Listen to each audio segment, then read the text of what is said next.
You wouldn't expect wars, trade, and conflict from Minecraft, but on the largest and oldest geopolitical server in Minecraft's history, these events are commonplace. Today, I'll be talking about a civil war between religious zealots, bloodthirsty knights, and a fanatical government order. The town of Windcliffe was a small town in the nation of Lauren. It was a fairly long-lived community, which was led by the player Macus Pecus. Around the year of 290 TE, a player in the town of Windcliffe, Phoenix, was joking around with a few other Windcliffeans. He made some pretty heretical jokes, which the central government of Lauren didn't like too much, so a member of the Renters Inquisition, a kind of police order, named Krasny, was dispatched to deal with the issue. The two would have a hostile exchange, which would lead to Krasny attempting to arrest Phoenix and Phoenix barricading himself within a church along with a few of his friends and supporters. A crowd of Windcliffeans gathered around the church, many of them protesting Krasny's attempt to arrest Phoenix and helping to bar the way into the church to not allow the growing number of Laurentius forces gathering to arrest Phoenix. Two of the Windcliffean citizens were players named Red Soldier and Rockrew. They were also citizens of the faraway town of Vastarock. The Vastarokians were an extremely militaristic group located within the Kartek-Fielheim Empire. Their government's vast conquests on power on the world stage led to many Vastarokians being overly aggressive fighters who had engaged in multiple minor skirmishes before 290. The island city was established about a decade earlier by players Rogue Smile and Mr. Clip. Rogue held the title of Count of Vastarock, while Mr. Clip led the well-trained and equipped Vastarokian Imperial Militia, or VIM. Players Rockrew and Red Soldier sent out a plea for help to Rogue Smile, and, not long later, he arrived with the VIM soldiers Rayquaza and Crispy. They quickly brought order to the situation. With the help of Laurentius forces, they extracted Phoenix from the church with minimal bloodshed, bringing him to court. The court proceedings advanced messily. Lauren didn't usually follow efficient or fair court proceedings, with the city of Windcliffe's status as a long-lived democracy within the larger Laurentish kingdom being the only reason Phoenix had been allowed a trial. Rogue would volunteer to be Phoenix's lawyer, feeling bad for him as his pleas and explanations were drowned out by shouting and argument from both the Laurentish Inquisition and citizens of Windcliffe. Rogue believed it would be an easy victory, as Krasny and his Inquisition had nothing more than circumstantial evidence. However, after a particularly strange and unorthodox claim from the prosecution, Phoenix was spooked. He believed the court proceedings were rigged and, as such, fled the court with a few supporters. Now, something you have to understand about the nature of Stoneworks and the Vastarokian community is, in general, that there are often long periods of time between conflicts, and this can lead to a major buildup of confrontational behavior in some more aggressive players. Eventually, this need for conflict culminated in Rayquaza ambushing and killing Phoenix, before being killed by his bodyguards. Rogue withdrew after this, worried that having his soldiers stationed in the city would cause an all-out war between Laurent and Kartek-Fielheim.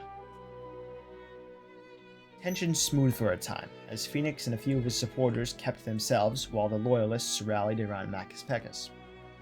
Some strange diplomatic overtures occurred after this, with Rogue negotiating with Phoenix and almost allowing the Laurentish rebels to settle in Vastarock.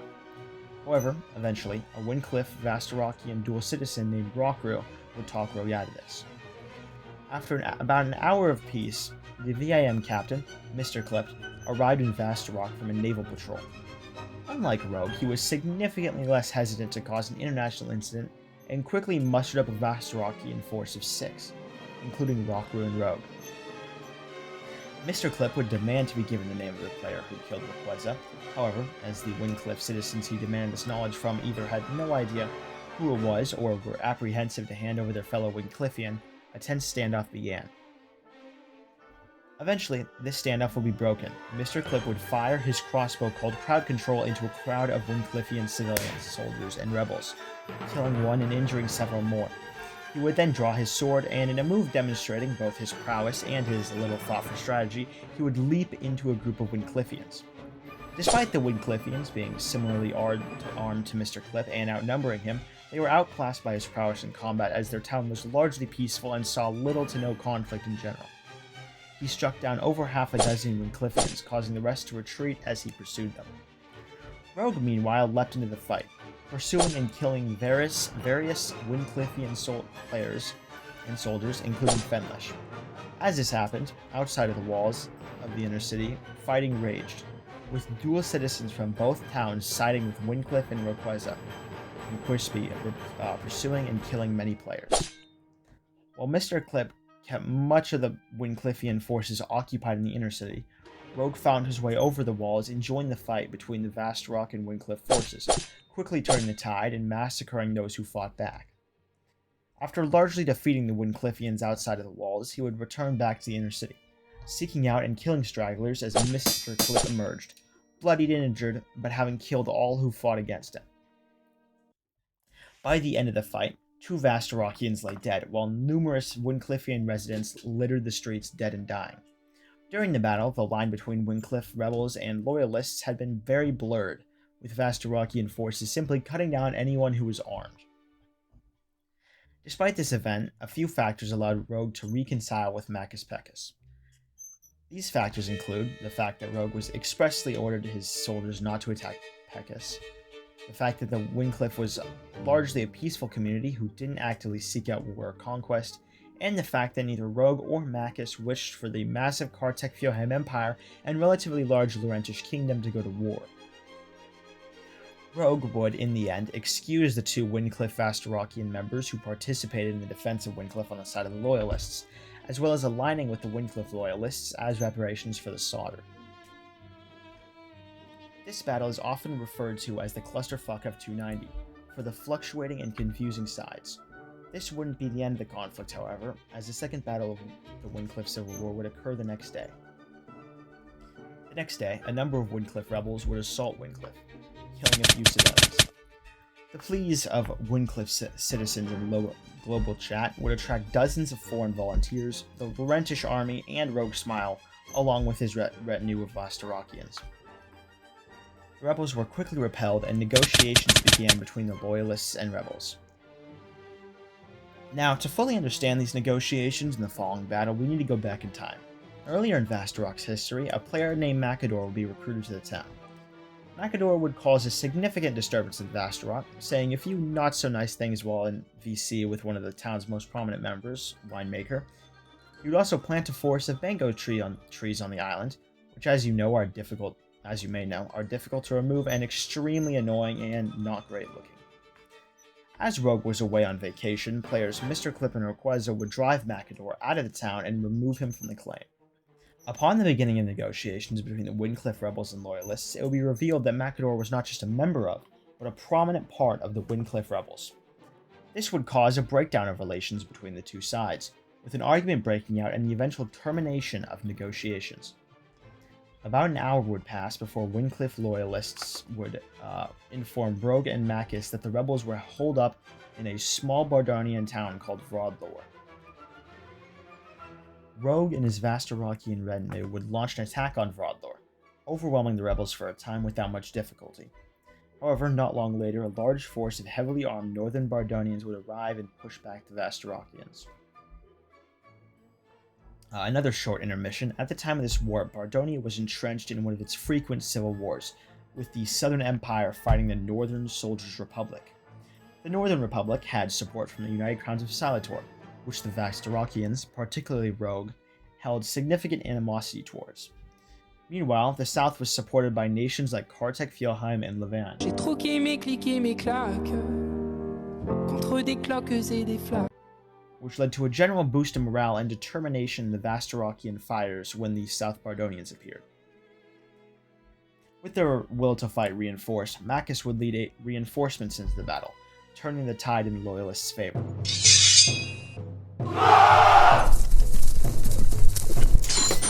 The town was in chaos. Outnumbered Bardonians ran from house to house, striking down lightly armored Windcliffians, while rebels shot godbows from the windows.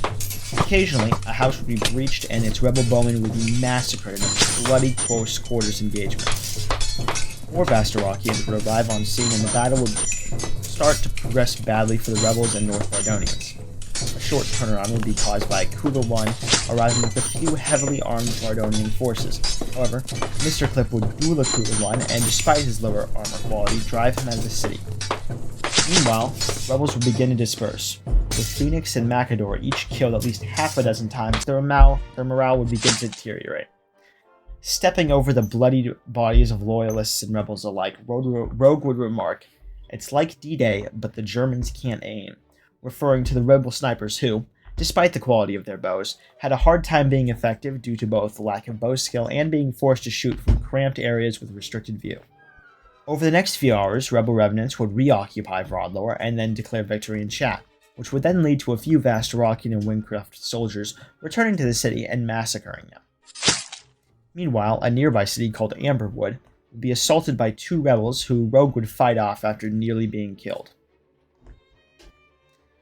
After this battle, the rebels under Phoenix and Macador would dissolve, with the remains of them either being welcomed back to Windcliffe or seeking amnesty with the North Bardonian government.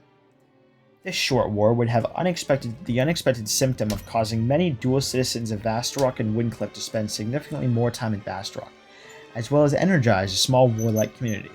Windcliffe would remain relatively status quo until about a decade later, when the War of the Comet would result in the destruction of Rathnear and Eldham. There would be no real major political consequences outside of this. Both sides kept it pretty localized in terms of combat and fighting. The Bardonians really did not have any... They didn't really have the ability to try to reciprocate against the Vasterokians or Windcliffians, as they were already locked in war, a war which they were losing. Thanks for watching this video. If you want to join me on my current town, or want to join the Stoneworks Minecraft server, there are links in the description. And if you'd like me to consider creating a video on your town, nation, character, or conflict, message me through my town's Discord. Thanks for watching. Bye.